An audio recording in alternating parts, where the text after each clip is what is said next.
আমাদের এখানে একজন পীর ছিলেন, ওনার নাম বাবার মজিদ পীর। আচ্ছা, ঠিক লাল সালের মতো। ছোটবেলায় দুষ্টামি করতাম বলে ওনাকে মাঝে মাঝে আমার চাচা আবার ওনার খুব মুরিদ ছিলেন। হ্যাঁ, তো মাঝে মাঝে আমাকে ধরে নিয়ে যেতেন যে একটু ফুটো দিয়ে দেন, ওর জন্য দুষ্টামির একটু কমে। তো যখন পরীক্ষায় ভালো রেজাল্ট হলো তখন গ্রামে যখন ফিরলাম তখন ওনার এখানে গেলাম।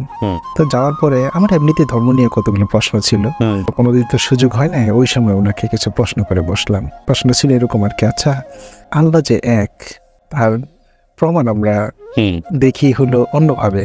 আমাদের 6-7 যে বইতে যেভাবে লেখা যে আল্লাহ যদি দুইজন থাকতো তাহলে একজন বলতো কাঁঠাল গাছ, সংঘর্ষ বেঁধে যেত, একজন বলতো সূর্য পশ্চিম দিকে পূর্ব দিকে।